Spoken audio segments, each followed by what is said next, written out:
So for the past, I think 3 videos now, I've complained that the TT is extremely dirty. Well, yesterday I decided to go to a car wash late at night and actually clean the car up, wash it, do all the good stuff like that. Unfortunately though, in the middle of the night, it decided to rain on the car. So great! What's up guys? Hope you're having a great day today.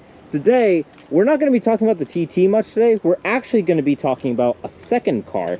So I've considered for quite a while now to get another car to go alongside my TT. Definitely not another sports car, but maybe an off-roader. So today, we're gonna be talking a bit about that idea and why I probably won't be doing it. So let's get started. So for some context real quick, the 3 main cars that I drive are this, my 2016 Audi TT, my 2018 Honda Clarity, and my 2023 Tesla Model Y. However, the Tesla and the Honda are driven more often by my parents than myself, so I don't really drive those things as much, so I consider the Audi to be my only car.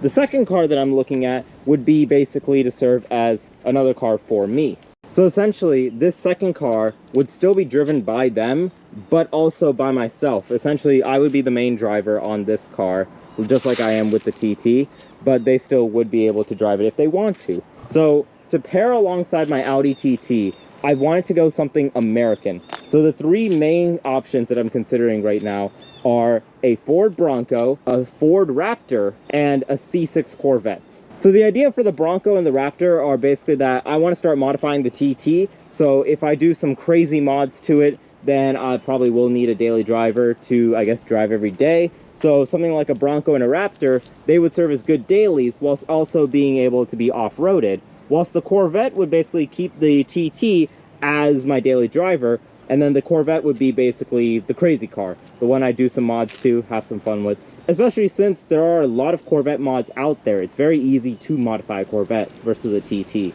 However, that being said though, the Corvette probably will be the least preferred option just because then I'd have 2 sports cars, so it doesn't really make sense to have that. It's also not that much variety, and I really like to try different things, hence why gas car, plug-in hybrid, electric car. So like I mentioned, the Corvette would probably be the least preferred option. The Bronco and the Raptor are the other 2 options that I'm really considering. And the reason for that is because they are off-roaders, you know? They would provide more variety than just 2 sports cars. I would have my sports car that I can, you know, have some fun with, probably modify, and then I can have my off-roader, which I can also modify, but I can still daily at the exact same time. And this is great for variety because then I can go have fun with the sports car, take it on back roads, take it to the track if I'm really feeling like it. By the way, there's a penny down here, so lucky.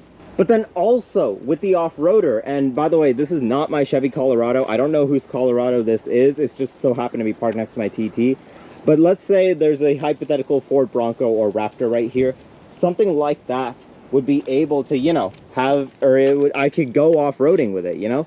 I have the ability then to take it off-road, especially if I even do some basic modifications to it. Even in stock form, they're not the best off-road, but they're pretty decent in my opinion. The Raptor especially, I don't know why I'm saying it's not the best. The Raptor is probably an amazing pick for off-roading. If you guys can't tell, by the way, and this is another pro of getting another car, is I've always wanted to go off-roading. I live in a state where it is very dynamic, you know? We have mountains, we have beaches, we have flatlands here, we have farmlands here. We have everything in this state. So I can easily, you know, do some nice backroads driving through farmy rural areas, but I haven't gone off-roading ever, and I've always wanted to go. It's very strategic. You have to really know your car well, and I've known this TT well. I understand its dimensions. I understand what I can and cannot do with this car. So to have a Bronco, I probably could learn it with that one. I'm, you know, not the most confident, but if I can learn with the TT, if I can learn with the Z3, if I can learn with the Clarity, if I can learn with the Tesla,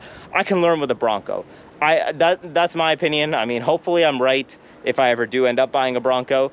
I think so. So to go off-roading will definitely help me test that, and also, I guess, help me learn at the same time. On top of that, I've just really liked this generation of modern off-roaders. I mean, let's think about what we have in this generation of off-roaders. We have the Ford Bronco, like I mentioned earlier. We have the Ford Raptor, like I mentioned earlier. But then we also have cars from other companies. I mean, look at Lexus's lineup. Look at Toyota's lineup of off-roaders. The new Sequoia is awesome, in my opinion. And then the Lexus GX, which I believe is the Sequoia's, I guess, clone of it? I don't know. So it's Lexus's version of the Sequoia. It it's also really nice. I really do like it. They're very boxy. If I'm thinking the right car, yeah, then they're really boxy and they are beautiful. And it's not even that. We have new companies now for off-roading. Ineos. Like, I mean, the Ineos Grenadier is one of the coolest off-roaders in my opinion. I think the BMW Power is something that we've never seen before, and it makes it the closest competitor to another great off-roader, the G-Wagon. What I'm saying is right now, we have a lot of great options for off-roading. The Bronco and the Raptor are my personal favorites, so that's why I want to go looking for them. They also kind of fit a budget that I would look for. I haven't really set up a budget just yet, but if I did, I think the Bronco and the Raptor would probably suit it best while still being modern enough so that they're decently reliable. And now on the daily driver side of things, I mean, I would go from this TT to something like the Bronco, yeah, which probably will not be the most comfy ride. Whilst the TT, even though it is a two-door sports car, it's not the worst thing to ride. Like, I honestly find this suspension to be fairly plush, fairly nice, and especially the seats. Like, I mean, oh wait, yeah, my keys are over there. Hold on one sec. Just look at the seats in this thing. Now, this is a daily driver seat. Like, it is comfortable, it is plush, and it is soft. Versus like the Bronco, I don't think it'll be this soft, especially because of the fact that, you know, it's designed to handle dirt, mud, and all that jazz. So it cannot be anything like the leather in this TT. I will say that if I do some of the modifications that I wanted to, it may turn the car a little bit less dailyable. So there's a set of mods that I want to do that are dailyable. Things like, you know, a decent exhaust, a cold air intake, that type of thing. But then there's other things such as lowering springs, such as tuning this thing for a lot more power. That'll probably make it undailyable. Also because fuel costs will then go up on this car, which oh boy. Yeah, I do not want to daily drive a car that gets 90 or that has to do 93 and gets probably worse fuel economy then. Yeah. If I do have a daily driver, I can then have some more fun with this car, which will then allow me to have content for this to modify, plus whatever I get to modify as well. So I get to basically have more content for you guys, as well as just explore more for myself and have a second car with me. Now, hearing this, you might be wondering, well, why don't you get another car? That would be amazing. It will do great things. And the first reason is, if you've been watching the channel for any period of time, you may see that my insurance company is not the happiest with me right now. So what has happened, for some context, is that in 2023, two incidents happened basically. My dad got into a car crash and I got pulled over for reckless driving and speeding. So the insurance has heard about both situations, obviously, and now it is the case where they're not the happiest with us. Our premiums are a little bit higher right now because of the incidents, so it does not make sense to go put another car and pay probably close to, I don't even know, $1,400, $1,500, $1,600 a year on yet another car that will probably just not make sense at this point. If this car is doing everything for me, then why should I go get another one that'll serve almost no purpose in that instance? Another reason is I don't know where I'd store this car. Like, I'm pretty confident I would have an idea where I could store it. I'd probably just store it at my parents' place, but I'm only allowed one car here, and I only have one car in my account for like this parking stuff, and that is the TT right now. So I can't bring the Clarity and I can't bring the Tesla without taking out the TT, which is insane. And trust me, I have my beef with parking people here and how the parking works, and there's a lot that I want to argue with them about, but I'm going to keep that off of YouTube, and I'll keep that for a conversation that I have with them eventually. But in terms of storage, I would probably store it at my parents' place, but what that would mean essentially is that I would have to drive a long way just to go get another car and then drive that way exactly back. So in other words, on top of spending the thousands of dollars for a second car, I'd also have to pay a lot in gas to go access, whether it's either the Bronco or this car or the Raptor or this car or whatever car I get. I would have to pay a lot just to go get the car, insure the car, as well as a lot in gas to go pick up the car, drop off that car, drop off this car or whatever car, I don't even know, and then drive that back. It's not the most practical insight, and it just does not make sense for me at this current moment. I mean, when I have more parking spaces, when I have more garage space, which is, you know, when I have a garage, I probably will consider that to be kind of like a throwaway example because it wouldn't make as much sense. But for this current moment, because of especially how the parking prices are, as well as how the parking enforcement is here, it just does not make sense to pick up a second car right now. On top of that, I'm still in college. I don't know where I'm gonna end up in life. I don't know if I'm gonna move into an apartment that will only let me have one parking spot. I don't know if I'm gonna move into a house with a 3-car garage. I don't know what the future holds for me. There's so much that I can do with my future and where I can go. I don't wanna be held down by anything. So if I have a second car, it will basically make no sense. For example, somebody I know had at the time a Infiniti and a BMW. And so what he ended up doing is he took his Infiniti with him when he was moving to Chicago and left the BMW behind and just let it sit around in just the cold winters, as well as just not being driven that often. It was driven around a little bit so that, you know, the battery didn't die and stuff, but it was basically the nicer car, the more expensive car, the more expensive to insure car that was just getting absolutely no love whatsoever. And he couldn't even access it because the car was like 600-700 miles away from him because of those limitations. So to see that makes me think that I probably shouldn't do that because I don't know where I end up in the future. I don't even know if I stay in this state. I don't even know if I stay in this country, for the love of God. I don't know where I'm going to end up in life, especially in the next 3 years. So having more, I guess, commitments and things to hold me down does not make sense. With this car, at the very least, you know, I can drive it wherever. I can take it. Like if I have a job in Chicago, then I can drive this thing to Chicago and daily drive it whilst in Chicago because of the all-wheel drive. And on top of that, let's talk about one of the obvious reasons as to why I haven't gone out and got one, and that's money. I mean, I can afford to pick up, say, like a used Bronco or something like that, but do I want to?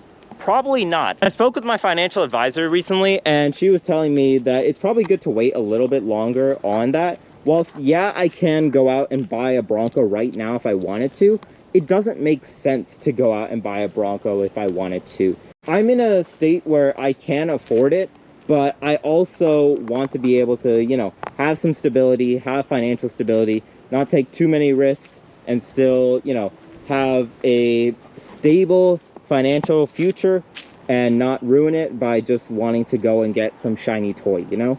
Car-wise, ultimately, I am good right now. I mean, I have a solid daily driver. It gets great fuel economy. It takes 87 for the love of God. So why would I want to mess up my financial future just so I can, I guess, modify this one, modify another car, and just have some fun? Now, I know they say, you know, you're 20, you're 21, you're 19, whatever age once, you might as well live it. But at the same time, it's like, I like to be very safe when it comes to my finances. I don't really take many risks. I honestly have been trying to take a few more financial risks, I guess, lately. Even then, like, it hurts. I am a very cheap person, if you guys cannot tell. I am very cheap. I have been wearing this shirt. I've had this shirt probably since I was 14. I'm 21 now. So I've had this shirt for like a crap load of years. And so you guys can see what I'm talking about. Cars are the exception to that, I'd say. I mean, this car, it's not the most reliable, fuel-efficient thing in the world. It's great on both of them, in my opinion. I mean, the only thing I've had to do is a battery to this car, oil change to this car, as well as, I don't even know, like paying the insurance. This is actually the cheapest car to insure. But, like, I could go out and buy a Honda Civic for, like, a used 2008 Honda Civic for less money than this car, which will probably get me better fuel economy, and I have to pay a lot less insurance. But I don't want to. I want to have the yellow two-door sports car. And I guess this is my thing of I'm 21 once. I might as well have a yellow sports car. I've deviated off this point very heavily. What I'm trying to say is that I can afford a off-roader, but do I want to go buying an off-roader? Probably not. What makes a bit more sense, though, is when I have some stability in my life, you know, when I have a decent parking situation, when I have a spot that I can live in quite frequently, when all of that happens, then in that case, firstly, the values of those cars are gonna go down, you know? Like, I mean, Broncos, we're seeing it already. I've seen some in the high 20s, low 30s. And with Raptors, again, I've already seen $27,000 2017 Raptors. So you can find them for, you know, decent money. But if I wait a bit longer, then those cars are gonna go down even more in value. I could see a manual 2022, I'd say, Ford Bronco going for something like, you know, $23,000, close to basically what I paid on the TT for a manual 2020, I guess, decade car, you know? I think in that situation, assuming I'm not in, you know, some state that doesn't have off-roading, then I can definitely see myself picking up a second car to serve as an off-roader then.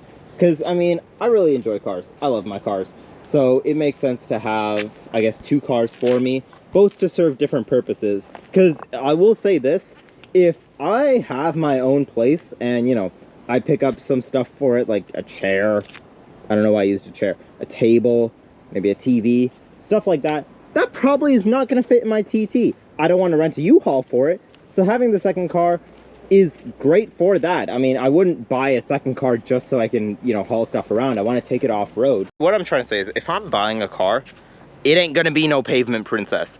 I ain't having a pavement princess. Got that? All in all, what I'm trying to say is, it makes sense for me to take some time and wait so that I can build a good financial foundation. And I mean, I would much rather say I bought a Bronco that I can afford at 25 than I bought a Bronco that, while yeah, I can afford it, I'm very close to not being able to afford it at 21, you know?